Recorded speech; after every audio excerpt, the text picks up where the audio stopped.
Hi dears, we are doing the poem Resolution and Independence by William Wordsworth. We have already completed the first part of the poem. We have already said that the poem contains 20 stanzas. അതിൽ നമ്മൾ അടുത്ത സ്റ്റാൻസയിലേക്ക് കടക്കാണ്. First പാർട്ടിൽ നമ്മൾ 7 സ്റ്റാൻസയോളം നമ്മൾ complete ചെയ്തു. Then we are moving on to the next stanza. And in this poem, William Wordsworth describes resolution and independence.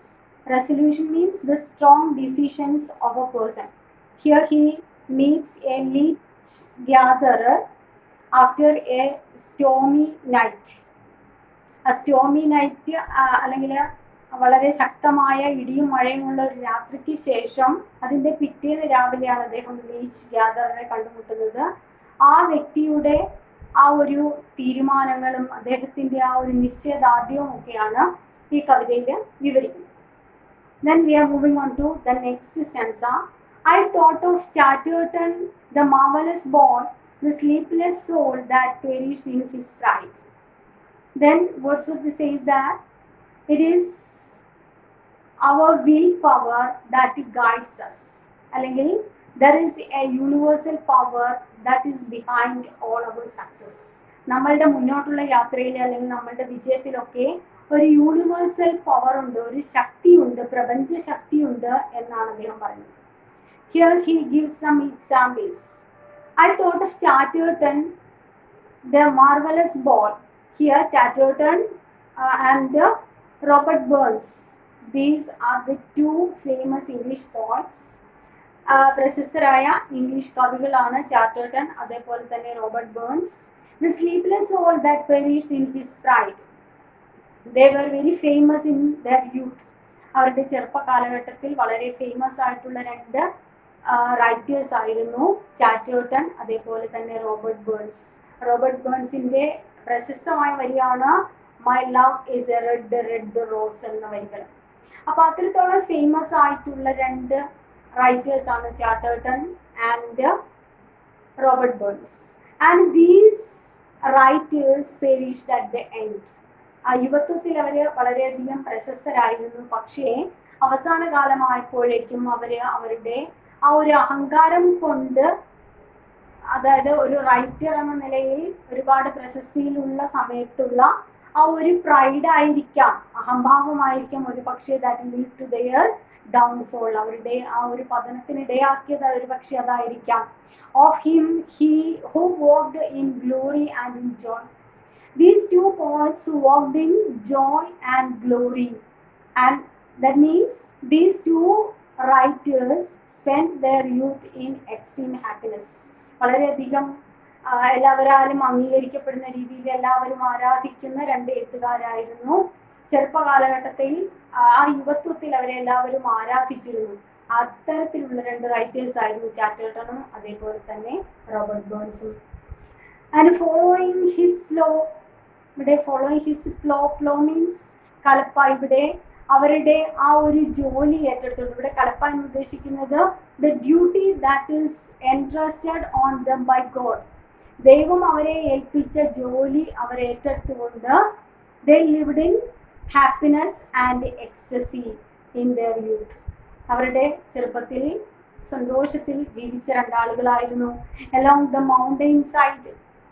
mountain side means along with nature, പ്രകൃതിയോടൊപ്പം ചേർന്ന് ജീവിച്ച ആളുകളായിരുന്നു. by our own spirits we are defined. വളരെ famous ആയിട്ടുള്ള വരികളാണ്. by our own spirits. Our own spirits means our own thoughts and our own actions. നമ്മളുടെ ശക്തിയിൽ അല്ലെങ്കിൽ നമ്മളുടെ ആ ഒരു ആത്മാവിൽ, നമ്മളുടെ ആ ഒരു പെരുമാറ്റത്തിലൂടെ we defied means destroyed. It is our actions that decide our future. നമ്മളുടെ ഭാവി തീരുമാനിക്കുന്നത് നമ്മളുടെ പ്രവർത്തികളാണ്. നമ്മളുടെ ഇവിടെ അദ്ദേഹം പറയുന്നത് ആ ഒരു ചെറുപ്പ കാലഘട്ടത്തിൽ ഒരു പക്ഷേ അഹങ്കരിച്ചത് കൊണ്ടാകാം അവർക്ക് അങ്ങനെ ഒരു പതനം ഉണ്ടായത് എന്ന അർത്ഥത്തിലാണ് പറഞ്ഞു വരുന്നത്. So it is our actions that decide our future. We poets in our youth begin in gladness. എന്താ ചെയ്യുന്നത്? We poets in our youth നമ്മളുടെ ആ ഒരു ചെറുപ്പ കാലഘട്ടത്തിൽ വി ബിഗിൻ ഇൻ ഗ്ലാഡ്നെസ്, സന്തോഷത്തിൽ, വി എൻജോയ് എക്സ്ട്രീം ഹാപ്പിനെസ്. കാരണം we got a particular or a peculiar position among the people. ജനങ്ങളുടെ ഇടയിൽ ഒരു പ്രത്യേക സ്ഥാനം കിട്ടുന്നത് കൊണ്ട് we can enjoy or we can enjoy happiness extremely. അങ്ങനെയുള്ള സമയത്ത് but thereof come in the end despondency and madness. പക്ഷേ at the end of their life, അവരുടെ ആ ഒരു ജീവിതത്തിന്റെ അവസാന കാലഘട്ടം അല്ലെങ്കിൽ ആ ഒരു യൂത്ത് കഴിഞ്ഞിട്ടുള്ള കാലഘട്ടത്തിൽ they have to meet despondency and madness. Despondency means helplessness. അവർക്ക് ആ ഒരു നിസ്സഹായത വന്നു, ഒന്നിനും പറ്റാത്തൊരവസ്ഥ. That means they were totally collapsed. തീരെ തകർന്ന ഒരു അവസ്ഥയിലേക്ക് എത്തി. അതോടൊപ്പം തന്നെ they began to feel madness. ആ ഒരു എല്ലാം നഷ്ടപ്പെട്ട ഒരു അവസ്ഥയിലേക്ക് എത്തിച്ചേരേണ്ട അല്ലെങ്കിൽ എത്തിച്ചേർന്ന രണ്ട് വ്യക്തികളായിരുന്നു ചാറ്റർട്ടൺ അതേപോലെ തന്നെ Robert burns. Through these examples, Wordsworth says that there is a universal power that is behind all our actions or that is leading to our success. നമ്മളുടെ വിജയത്തിലേക്ക് നയിക്കുന്നതും അതേപോലെ തന്നെ നമ്മളുടെ എല്ലാ പ്രവൃത്തികൾക്ക് പിന്നിൽ, നമ്മളുടെ ആ ഒരു മുന്നോട്ടുള്ള യാത്രയ്ക്ക് പിന്നിൽ ഒരു പ്രപഞ്ച ശക്തിയുണ്ട് എന്നാണ് വില്യം വേർഡ്സ്വർത്ത് പറയുന്നത്.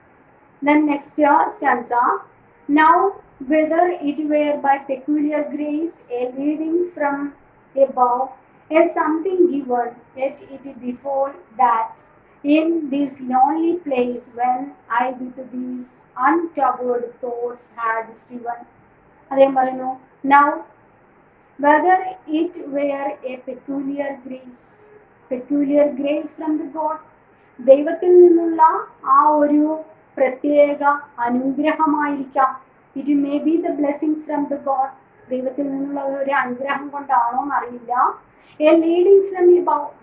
A leading from above means there is a universal power or there is God that is leading us. നമ്മളെ മുന്നോട്ടേക്ക് നയിക്കുന്ന ദൈവം, അത് ആ ദൈവത്തിന്റെ കടാക്ഷമായിരിക്കാം. എ സംതിങ് ഗിവൺ, എന്തോ ഒരു ശക്തി. Yet it befall that in this lonely place, we have already said that he is walking through a lonely place. അങ്ങനെ ഒരു വിജനമായ സ്ഥലത്തു കൂടി വേർഡ്സ്വർത്തും അദ്ദേഹത്തിന്റെ സഹോദരിയായ ഡോറോത്തി വേർഡ്സ്വർത്തും കൂടി നടക്കുന്ന സമയത്താണ് ലീച്ച് ഗാർഡനറെ കണ്ടുമുട്ടുന്നത്. അങ്ങനെ ആ ഒരു സ്ഥലത്തു കൂടി പോകുന്ന സമയത്ത് when I with these untoward thoughts had driven. The untoward thoughts had striven. Untoward thoughts means the endless thoughts that are irritating him. അദ്ദേഹത്തെ ഇങ്ങനെ ശല്യം ചെയ്തുകൊണ്ടിരിക്കുന്ന ചിന്തകൾ, ആ ചിന്തകളുടെ ഇടയ്ക്ക് എന്ത് ചെയ്തു? ബിസൈഡ് എ പൂൾ, ഒരു പൂളിനടുത്ത്, ഒരു തടാകത്തിനടുത്ത്, there to the eye of heaven. Eye of heaven means sun. സൂര്യപ്രകാശത്തിന്റെ വെളിച്ചത്തിൽ എന്തു കണ്ടു? I saw a man. ഒരു മനുഷ്യനെ കണ്ടു. Before me unawares. Unaware means I don't know who is that man. ആ മനുഷ്യൻ ആരാണെന്ന് എനിക്കറിയില്ല. അങ്ങനെ ഒരു മനുഷ്യനെ ഞാൻ കണ്ടു. അയാളുടെ പ്രത്യേകത എന്താണ്? The oldest man he seemed that ever wore grey hairs. എന്താണ്? He seems to be the oldest man who seemed that he wore grey hairs. Grey hair ഉള്ള, നരച്ച മുടിയുള്ള, ഏറ്റവും പ്രായം ചെന്ന ഒരു മനുഷ്യനെ പോലെ തോന്നിക്കുന്ന ഒരാളെ ഞാൻ കണ്ടു. As a huge stone is sometimes seen to lie couched on the bald top of an eminence.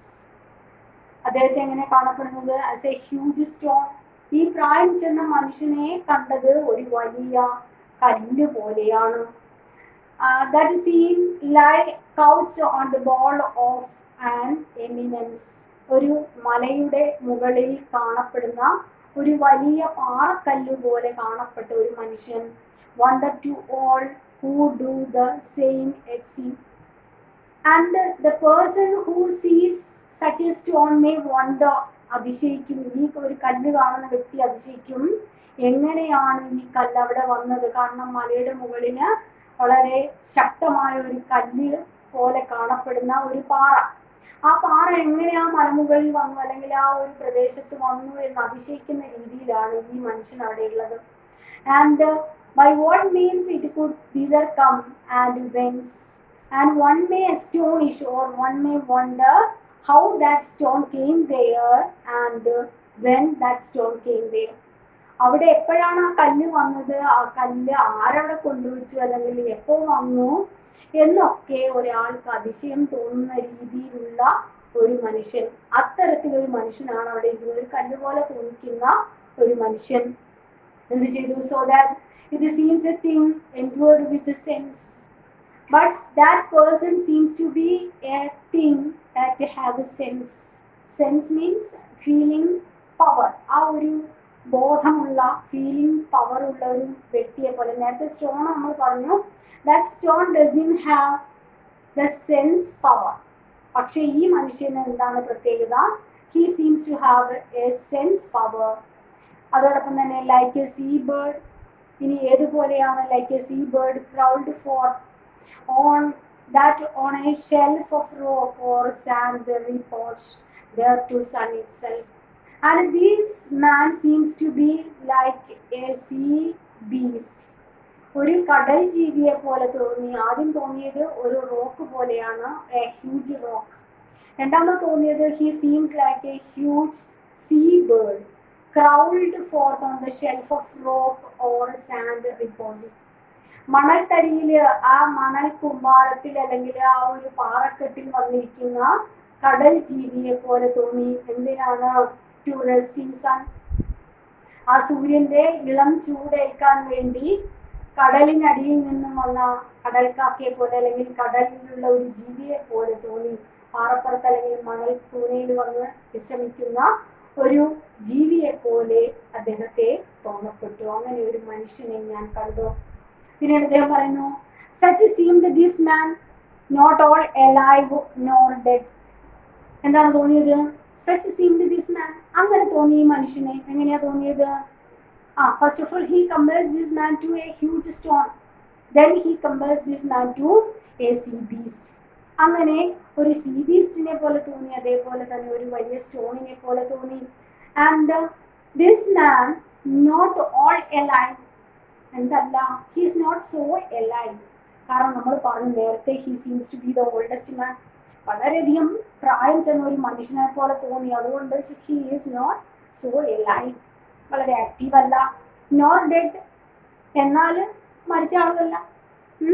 എന്നാൽ ഒരു മരിച്ച ആളെ പോലെ ഒന്നിനും കൊള്ളാത്ത അവസ്ഥയിലുമല്ല, എന്നാൽ വളരെ ആക്റ്റീവ് അല്ല. Because he is too old. വളരെ പ്രായം ചെന്ന ഒരു മനുഷ്യനാണ്. Nor all asleep.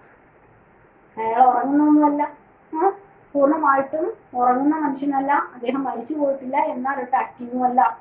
In his extreme old age. കാരണം എന്തുകൊണ്ട് അദ്ദേഹം അങ്ങനെ അല്ല എന്ന് പറയാൻ?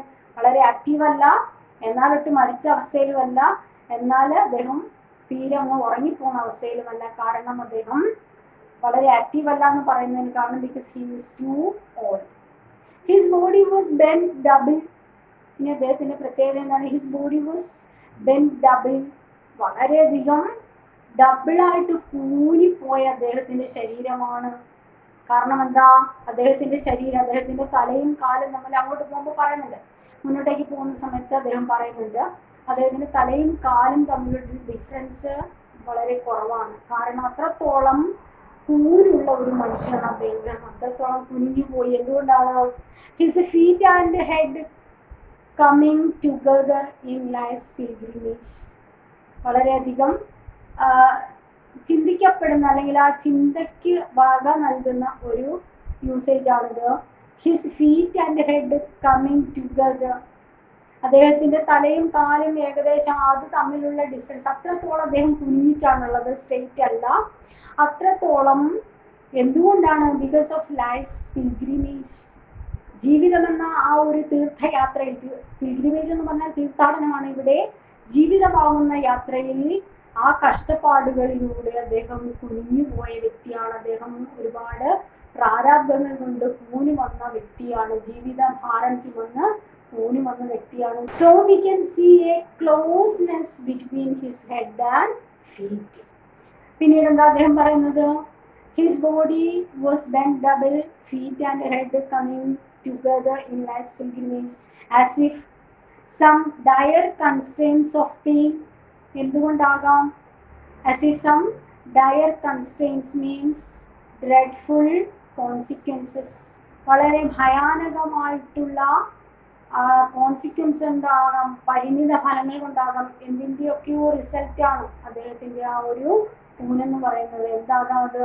That may be rage or pain, rage of sickness, that may be because of sickness or pain. Pain എന്ന് പറയുന്നതിൻ്റെ ജീവിത വേദനകൾ, ജീവിതത്തിൽ ഉണ്ടായത് സോറോസ് ഓഫ് ലൈഫ്, ജീവിതത്തിലെ കഷ്ടപ്പാടുകൾ കൊണ്ടാകാം, അല്ലെങ്കിൽ രോഗങ്ങൾ കൊണ്ടാകാം അദ്ദേഹം അത്രത്തോളം ഊരിപ്പോയത്. felt by him in times long past, and that sickness maybe he felt in the past. ഒരു പക്ഷേ പണ്ട് കാലത്ത് അദ്ദേഹത്തിന് എന്തെങ്കിലും രോഗം വന്നതായിരിക്കാം, ആ രോഗാവസ്ഥ അതിൻ്റെ ഫലമായിട്ടായിരിക്കാം ഒരു പക്ഷെ കൂടിപ്പോയത്, അല്ലെങ്കിൽ ജീവിതഭാരം ചുമന്നായിരിക്കാം അദ്ദേഹം അങ്ങനെ കൂടിപ്പോയത്. A more than human weight upon his frame had cast. അദ്ദേഹത്തെ കണ്ടാൽ നമുക്ക് എന്താ തോന്നുക? A more than human weight, ഒരു മനുഷ്യന് ചുമക്കാൻ പറ്റുന്നതിനും അപ്പുറം ഭാരമുള്ള ഒരു മനുഷ്യൻ, അല്ലെങ്കിൽ അത്രത്തോളം ബുദ്ധിമുട്ടും കഷ്ടപ്പാടും അനുഭവിച്ച മനുഷ്യനെന്ന് ഒറ്റ നോട്ടത്തിൽ തോന്നുന്ന ഒരു വ്യക്തി. Himself be propped, limbs, body and pale face. ഇനി എന്താ ചെയ്യുന്നത്? Himself be propped, propped means thinking. His body and pale face, അദ്ദേഹത്തിൻ്റെ ആ സ്ട്രക്ചർ അല്ലെങ്കിൽ ആ ഒരു പോസ്റ്റർ, അതോടൊപ്പം തന്നെ ഹിസ് ബോഡി, അദ്ദേഹത്തിൻ്റെ ആ ഒരു ശരീരം, നമ്മൾ നേരത്തെ പറഞ്ഞ ആ കൂടിയുള്ള ശരീരം, and pale face, the face is very pale because of his old age. അദ്ദേഹത്തിൻ്റെ പ്രായം കാരണം വിളറി വെളുത്ത ആ മുഖം. അപ്പോൾ a long grey staff of shaven wood, and in his hand there is a long stick. shaven, grey staff of shaven wood എന്ന് പറഞ്ഞു കഴിഞ്ഞാൽ ഇവിടെ a long stick that is used to assist his walk. അദ്ദേഹത്തിൻ്റെ യാത്രയിൽ അദ്ദേഹത്തിന് മുന്നോട്ടേക്ക് പോകാൻ അദ്ദേഹത്തിനെ സഹായിക്കുന്ന 3 വടിയുമുണ്ട് അദ്ദേഹത്തിൻ്റെ കയ്യിൽ. അങ്ങനെ ഒരു രൂപം. And still by I drew near with gentle pace, അങ്ങനെയുള്ള ആ ഒരു രൂപത്തിനടുത്തേക്ക് ഐ അപ്രോച്ച് ദാറ്റ് പേഴ്സൺ, ആ വ്യക്തിയുടെ അടുത്തേക്ക് ഞാൻ ചെന്നു with gentle pace. Gentle pace means gentle foot steps, എൻ്റെ മൃദുലമായ കാൽപാദങ്ങൾ കൊണ്ട്, അല്ലെങ്കിൽ എൻ്റെ ആ ഒരു നടക്കുമ്പോൾ ശബ്ദം അധികം ഉണ്ടാക്കാതെ ഞാൻ അദ്ദേഹത്തിൻ്റെ അടുത്തേക്ക് ചെന്നു. അപ്പോൾ the margin of that Moorish land or Moorish land എന്ന് പറഞ്ഞു കഴിഞ്ഞാൽ നമ്മൾ നേരത്തെ പറഞ്ഞു ചതുപ്പ് നിലമാണ്. ആ ചതുപ്പ് നിലത്തിൽ ആ ഒരു മനുഷ്യൻ്റെ അടുത്തേക്ക് ഞാൻ ചെന്നു. Motionless as a cloud the old man stood. ഇനി ആ മനുഷ്യൻ്റെ പ്രത്യേകത, he is standing just like A motionless cloud. അദ്ദേഹം അവിടെ ഊന്നുവടിയുടെ സഹായത്തോടു കൂടി നിൽക്കുകയാണ്, കൂടി അവിടെ നിൽക്കുന്ന ഒരവസ്ഥ. ആ ഒരു ഊന്നുവടിയിൽ സഹായത്തോടു കൂടി നിൽക്കുന്നു. And he is motionless as a cloud. മേഘത്തെ പോലെ, അനങ്ങാത്ത മേഘത്തെ പോലെ, ചലനമില്ലാത്ത ഒരു മേഘം പോലെ അദ്ദേഹം അവിടെ നിൽക്കുകയാണ്. That heareth nor the cloud winds when they call, that heareth not the loud winds. ആ വ്യക്തി കേൾക്കുന്നില്ല. എന്താ കേൾക്കാത്തത്? ദ ലൗഡ് വിൻഡ്സ്, ശക്തമായ കാറ്റടിക്കുന്നതൊന്നും ആ മനുഷ്യൻ കേൾക്കുന്നില്ല. വെന്തേക്കാൾ ശക്തമായ കാറ്റിങ്ങനെ അടിക്കുന്ന സമയത്ത് അദ്ദേഹം അറിയുന്നില്ല. And move it all together if it move it all. ഇനി അദ്ദേഹം ചലിക്കുകയാണെങ്കിൽ തന്നെ he is moving in wholly manner. അദ്ദേഹം ചലിക്കുകയാണെങ്കിൽ ദേഹം മുഴുവൻ ചലിക്കുന്ന രീതിയിലാണ്. That is it move at all, മൊത്തത്തിൽ ചലിക്കുന്ന ഒരവസ്ഥ. അതായത് ഇപ്പം ഒന്ന് തിരിഞ്ഞു നോക്കണമെങ്കിൽ ശരീരം മൊത്തത്തിൽ തിരിഞ്ഞു നോക്കുന്ന അവസ്ഥയിലേക്ക് വരിക. അതായത് അദ്ദേഹത്തിന് തീരെ നോക്കാൻ അല്ലെങ്കിൽ ആ ഒരു തിരിയാനും മറിയാനും ഒന്നും കഴിയാത്ത ഒരവസ്ഥയിൽ അദ്ദേഹത്തിന് എന്തെങ്കിലും ഒന്ന് നോക്കുക അല്ലെങ്കിൽ ഒന്ന് തിരിയുകയൊക്കെ ചെയ്യണമെങ്കിൽ ബോഡി മുഴുവൻ തിരിയേണ്ട ഒരവസ്ഥയിൽ നിൽക്കുന്ന ഒരു മനുഷ്യൻ, ആ ഒരു മനുഷ്യൻ്റെ അടുത്തേക്ക് ഞാൻ ചെന്നു. ഇനി ഇതിൻ്റെ ബാക്കി സ്റ്റാൻസയാണ്. We can continue in the next part. Hope you enjoyed it. Thank you.